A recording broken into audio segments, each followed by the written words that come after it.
बहुत समय पहले एक बहुत बड़े महल में एक राजकुमार का जन्म हुआ। यह महल अपनी भव्यता और सुंदरता के लिए प्रसिद्ध था और हर कोने में शाही वैभव झलकता था। उसका नाम था सिद्धार्थ गौतम। यह नाम उनके भविष्य की महानता का प्रतीक था। वो बहुत ही ऐशो आराम की जिंदगी जीते थे। महल में हर सुविधा उपलब्ध थी और सिद्धार्थ को किसी भी चीज की कमी नहीं थी। उनके पिता जो राजा थे, उन्होंने उन्हें दुनिया की कठोर सच्चाइयों से दूर रखा था। राजा चाहते थे कि सिद्धार्थ का जीवन केवल सुख और समृद्धि से भरा हो। सिद्धार्थ के पास वो सब कुछ था जो वो चाहते थे। उनके पास सुंदर वस्त्र, स्वादिष्ट भोजन और मनोरंजन के सभी साधन थे।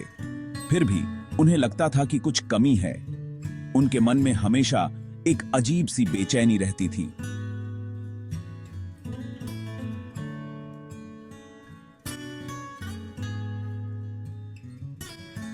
सिद्धार्थ महल की दीवारों के बाहर निकल गए। उन्होंने पहली बार महल के बाहर की दुनिया को देखा। उन्होंने पहली बार दुख देखा। यह उनके लिए एक नया और चौंकाने वाला अनुभव था। एक बूढ़ा आदमी, एक बीमार आदमी और एक मरा हुआ आदमी उनके रास्ते से गुजरा। ये दृश्य उनके मन को झकझोर देने वाले थे और एक मरा हुआ आदमी उनके रास्ते से गुजरा। यह दीपू बासाही में अपारी काबूबा यह दृश्य की मुबादी की दी उनके लिए बहुत ही विचलित करने वाला था। ये नजारे देखकर वो हिल गए। उन्होंने कभी सोचा भी नहीं था कि दुनिया में इतना दुख और पीड़ा हो सकती है। उन्हें एहसास हुआ कि दुख तो जीवन का हिस्सा है। यह सच्चाई उनके लिए एक बड़ा झटका थी। इस अनुभव ने सिद्धार्थ को बदल दिया। अब वे पहले जैसे नहीं रहे। वो अब दुनिया के दुखों को नजरअंदाज नहीं कर सकते थे। उनके मन में एक नई जागरूकता उत्पन्न हुई। उन्हें पता था कि उन्हें इसका हल ढूंढना होगा। वे इस समस्या का समाधान खोजने के लिए दृढ़ संकल्पित थे। जीवन और दुख के बारे में सच्चाई जानने की इसी चाहत ने उन्हें एक नए रास्ते पर ले जाया। यह रास्ता आत्मज्ञान की ओर था। आत्मज्ञान की तलाश के रास्ते पर सिद्धार्थ ने अपने जीवन को एक नए उद्देश्य के साथ जीना शुरू किया और यह यात्रा उन्हें महानता की ओर ले गई। 29 साल की उम्र में सिद्धार्थ ने एक फैसला किया। उन्होंने महल की अपनी आरामदायक जिंदगी छोड़ दी। उन्होंने अपनी पत्नी यशोधरा और अपने नवजात बेटे राहुल को पीछे छोड़ दिया। सिद्धार्थ अब राजकुमार नहीं थे। वो अब सत्य के साधक थे। उन्होंने अपने अच्छे कपड़ों को त्याग कर सादे वस्त्र धारण किए। सिद्धार्थ ने दुखों पर विजय पाने का रास्ता खोजने का प्रण लिया। उन्होंने ज्ञानी गुरुओं से मार्गदर्शन मांगा। उन्होंने बहुत अनुशासन के साथ ध्यान किया। उनकी यात्रा चुनौतियों से भरी थी, लेकिन उन्होंने कभी हार नहीं मानी। जिस राजकुमार के पास सब कुछ था, उसने सब कुछ त्याग दिया था। वो कुछ और भी महान खोजने की यात्रा पर थे। कुछ ऐसा जो महल की दीवारों के भीतर नहीं मिल सकता था। यह उनका बुद्ध बनने की यात्रा की शुरुआत थी। सिद्धार्थ सालों तक भटकते रहे। वो एक तपस्वी की तरह रहे। उन्होंने खुद को बहुत कष्ट दिए। वो घंटों ध्यान करते थे। वो बहुत ही कम खाना खाते थे। उनका मानना था कि शारीरिक कष्ट से ही आध्यात्मिक मुक्ति मिलेगी। उनके 5 शिष्य उनके समर्पण से प्रेरित होकर उनके साथ हो लिए। उनका मानना था कि उन्हें जल्द ही जवाब मिल जाएगा। लेकिन इतने सालों की कठोर तपस्या के बाद भी सिद्धार्थ अपने लक्ष्य के करीब नहीं थे। वो कमजोर हो गए थे और मृत्यु के करीब थे। उन्हें एहसास हुआ कि अपने शरीर को सजा देना कोई जवाब नहीं है। आत्मज्ञान का रास्ता अत्यधिक कष्ट से नहीं, बल्कि संतुलन और समझ से होकर जाता है। इस एहसास ने उनकी यात्रा में एक महत्वपूर्ण मोड़ ला दिया।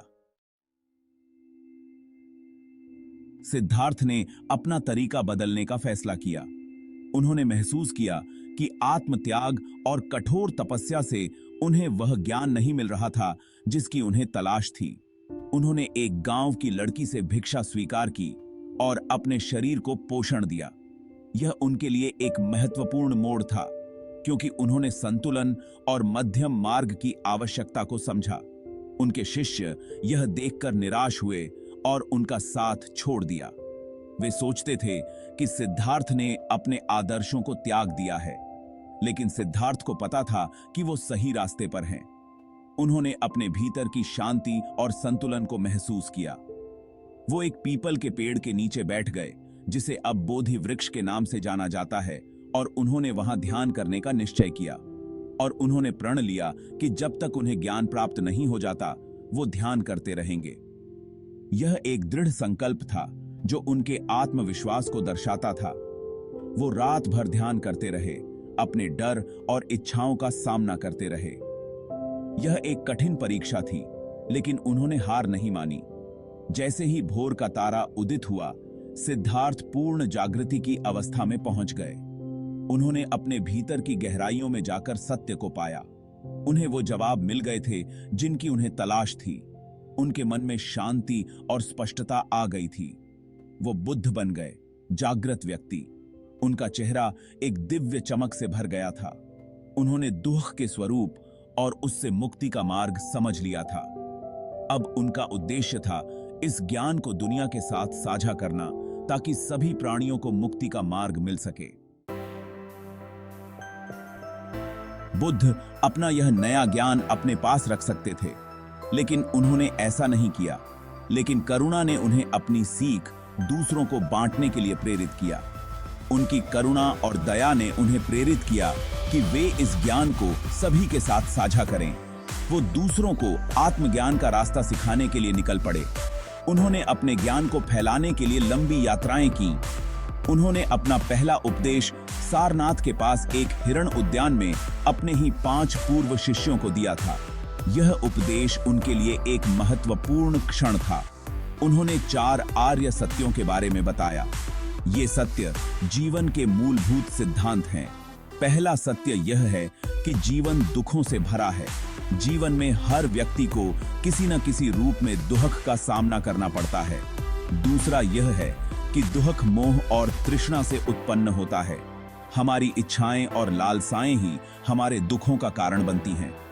तीसरा यह है कि तृष्णा को समाप्त करके दुख को दूर किया जा सकता है। इच्छाओं का त्याग ही दुखों के अंत का मार्ग है।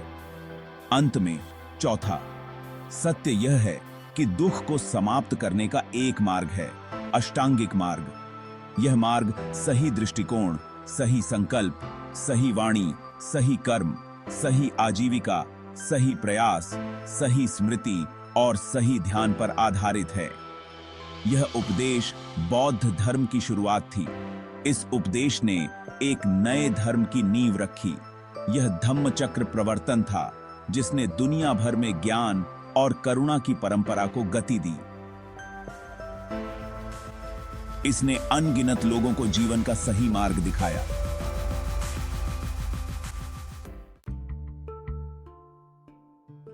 भाग 6 मध्यम मार्ग। बुद्ध की शिक्षाओं ने जीवन के लिए एक व्यावहारिक मार्गदर्शिका प्रदान की। उन्होंने इसे मध्यम मार्ग कहा। यह संतुलन का मार्ग था, जो आत्मभोग और आत्मपीड़ा के चरम से बचता था। उन्होंने सिखाया कि सच्चा सुख भौतिक संपत्ति से नहीं, बल्कि ज्ञान, दया और करुणा के विकास से आता है। अष्टांगिक मार्ग ने इस संतुलित जीवन जीने के तरीके को रेखांकित किया। इसमें सम्यक दृष्टि, संकल्प, वाणी, कर्म, आजीविका, व्यायाम, स्मृति और समाधि शामिल थे। बुद्ध ने सिखाया कि इस मार्ग का पालन करके कोई भी दुखों पर विजय प्राप्त कर सकता है और आत्मज्ञान प्राप्त कर सकता है। भाग 7 करुणा की शिक्षा। बुद्ध की शिक्षाओं के केंद्र में करुणा थी। उनका मानना था कि सभी प्राणी, चाहे उनके कर्म कुछ भी हों, दया और समझ के पात्र हैं। उन्होंने सिखाया कि बैर से बैर कभी शांत नहीं होता, बल्कि प्रेम से ही शांत होता है। यही प्रकृति का नियम है। बुद्ध ने अहिंसा और जीवन के सभी रूपों के प्रति सम्मान के महत्व पर जोर दिया। उन्होंने अपने अनुयायियों से आग्रह किया कि वे न केवल अपने लिए, बल्कि सभी प्राणियों के लिए करुणा का विकास करें। प्रेम और करुणा का यह संदेश जीवन के सभी क्षेत्रों के लोगों को प्रेरित करता था। भाग 8, बुद्ध का महापरिनिर्वाण।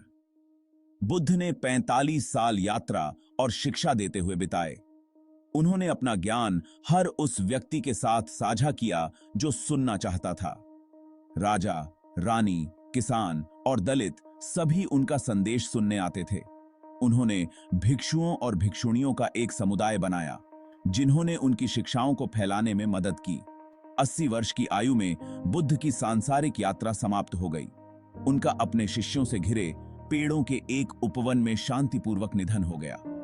उनके अंतिम शब्द उनकी मूल शिक्षा की याद दिलाते थे। सभी संस्कारित चीजें अनित्य हैं। उत्साह के साथ प्रयास करते रहो। भाग 9, चिरस्थायी विरासत। बुद्ध भले ही चले गए हों, लेकिन उनकी शिक्षाएं आज भी दुनिया भर में लाखों लोगों को प्रेरित करती हैं।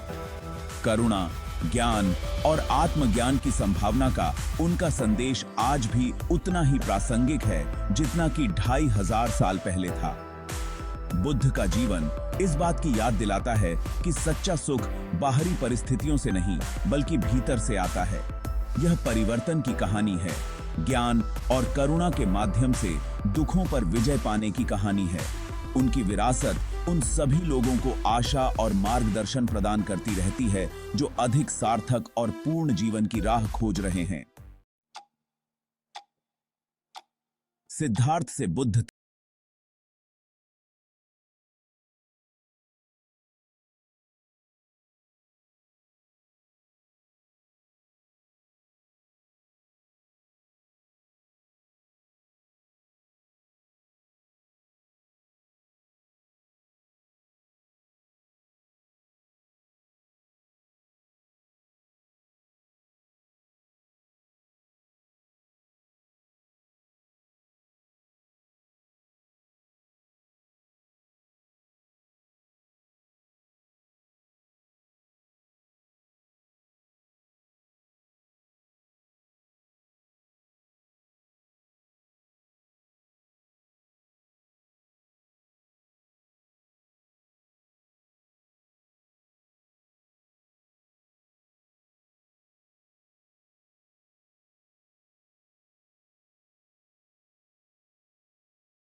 दुख से मुक्ति का मार्ग। 4, आर्य सत्य। ये सत्य हमें जीवन के गहरे रहस्यों को समझने में मदद करते हैं। बुद्ध ने 4 आर्य सत्य बताए। ये सत्य हमें जीवन के दुखों और उनके समाधान के बारे में बताते हैं। पहला सत्य है दुख। जीवन में दुख है। यह सत्य हमें यह समझने में मदद करता है कि जीवन में हर किसी को किसी न किसी रूप में दुख का सामना करना पड़ता है। जन्म है तो मृत्यु है। जीवन और मृत्यु का चक्र निरंतर चलता रहता है। मिलन है तो वियोग है। हर मिलन के बाद वियोग का समय आता है। यह जीवन का एक अटल सत्य है। दूसरा सत्य है दुख समुदय। यह सत्य हमें यह बताता है कि दुख का एक कारण होता है। हर दुख का एक कारण होता है। यह कारण हमारे जीवन में गहरे छिपे होते हैं। हमारी तृष्णा ही दुख का असहाय की असली कारण है। हमारी इच्छाएं और लालसाएं हमें दुख की ओर ले जाती हैं। तीसरा सत्य है दुख निरोध। असत्य हमें यह बताता है कि दुख का अंत हो सकता है। दुख का अंत हो सकता है। यह संभव है कि हम अपने जीवन से दुख को समाप्त कर सकें। चौथा, सत्य है दुख निरोध गामिनी प्रतिपदा। यह अष्टांगिक मार्ग है। यह मार्ग हमें दुख से मुक्ति की ओर ले जाता है। इस मार्ग पर चलकर हम दुख से मुक्ति पा सकते हैं। अष्टांगिक मार्ग का पालन करके हम अपने जीवन को शांति और संतोष से भर सकते हैं। अष्टांगिक मार्ग जीवन जीने की कला। यह मार्ग हमें सही दिशा में चलने का मार्गदर्शन देता है। अष्टांगिक मार्ग में 8 अंग हैं। ये 8 अंग हमें जीवन के हर पहलू में संतुलन और शांति प्राप्त करने में मदद करते हैं। सम्यक दृष्टि, सम्यक संकल्प, ये दोनों अंग हमें सही समझ और सही विचार प्रदान करते हैं। सम्यक वाचा, सम्यक कर्मांत, ये हमें सही भाषा और सही कार्य करने की प्रेरणा देते हैं। सम्यक आजीव, सम्यक व्यायाम, ये हमें सही जीवन यापन और सही प्रयास करने की शिक्षा देते हैं। सम्यक स्मृति, सम्यक समाधि, ये हमें सही ध्यान और सही एकाग्रता की ओर ले जाते हैं। सम्यक दृष्टि का अर्थ है सही समझ। यह हमें जीवन की वास्तविकता को समझने में मदद करता है। सम्यक संकल्प का अर्थ है सही विचार। ये केखादा मायनी बीएसिन, ये हमें सकारात्मक और नैतिक विचारों की ओर प्रेरित करता है। सम्यक वाचा का अर्थ है सही भाषा।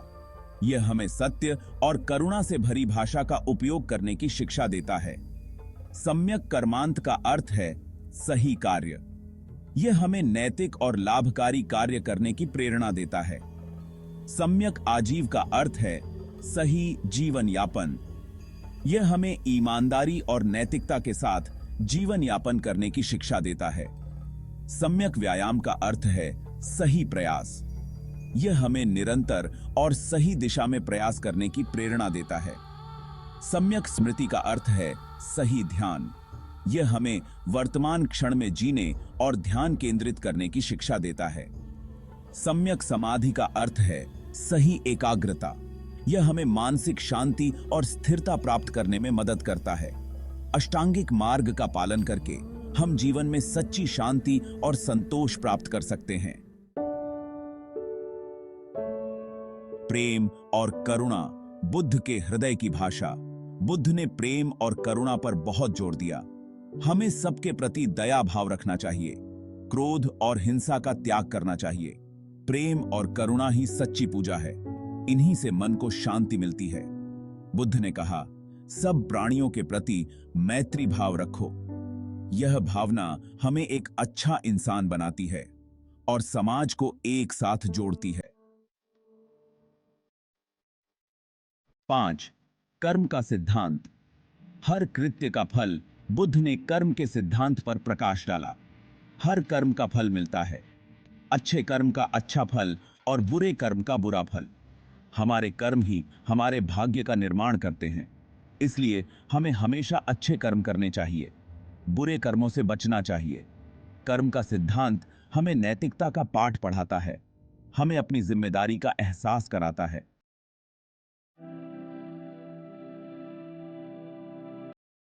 6. ध्यान का महत्व। मन को शांत करने की कला। बुद्ध ने ध्यान को बहुत महत्वपूर्ण बताया। ध्यान से मन शांत होता है, हमारी एकाग्रता बढ़ती है, हमें आंतरिक शांति मिलती है। ध्यान के माध्यम से हम अपनी आंतरिक शक्तियों को जगा सकते हैं और जीवन में सफलता प्राप्त कर सकते हैं। नियमित ध्यान से मन को नियंत्रित किया जा सकता है और नकारात्मक विचारों को दूर भगाया जा सकता है। बुद्ध ने अपने उपदेशों में जीवन के कई रहस्यों को बताया। उनके वचन आज भी हमें प्रेरणा देते हैं। अपने मन को अपने शत्रु मत बनने दो। यह वचन हमें आत्मनियंत्रण का महत्व बताता है। जैसे फूल सुंदर और सुगंधित होता है, वैसे ही सज्जन का जीवन सुंदर और सार्थक होता है। यह वचन हमें सदाचार का महत्व बताता है। आज का जीवन बहुत तनावपूर्ण है। हर तरफ प्रतिस्पर्धा का माहौल है। ऐसे में बुद्ध की शिक्षाएं हमें शांति दे सकती हैं। बुद्ध ने संयम, धैर्य और करुणा का मार्ग दिखाया। ये गुण आज भी उतने ही महत्वपूर्ण हैं। ये गुण हमें जीवन में सफल बनाते हैं। बुद्ध की शिक्षाएं हमें पर्यावरण के प्रति संवेदनशील बनाती हैं और सामाजिक सद्भाव को बढ़ावा देती हैं। हमें बुद्ध की शिक्षाओं को अपने जीवन में उतारना चाहिए। क्रोध, लोभ और मोह का त्याग करना चाहिए। प्रेम, करुणा और दया का भाव रखना चाहिए। सदाचार का पालन करना चाहिए। ध्यान को अपनी दिनचर्या का हिस्सा बनाना चाहिए। बुद्ध की शिक्षाएं हमें एक अच्छा इंसान बना सकती हैं और समाज को एक बेहतर जगह बना सकती हैं। बुद्ध एक महान आध्यात्मिक गुरु थे जिनकी शिक्षाएं अनमोल हैं। उनकी शिक्षाएं आज भी बहुत प्रासंगिक और महत्वपूर्ण हैं। हमें उनसे प्रेरणा लेनी चाहिए और उनके मार्ग पर चलना चाहिए। बुद्ध का प्रकाश हमारे जीवन को रोशन कर सकता है और हमें दिशा दिखा सकता है। यह हमें दुखों से मुक्ति दिला सकता है और शांति प्रदान कर सकता है। हमें बुद्ध के बताए मार्ग पर चलना चाहिए और उनके सिद्धांतों को अपनाना चाहिए। इससे हमें सच्ची खुशी और शांति मिलेगी, जो जीवन का असली उद्देश्य है।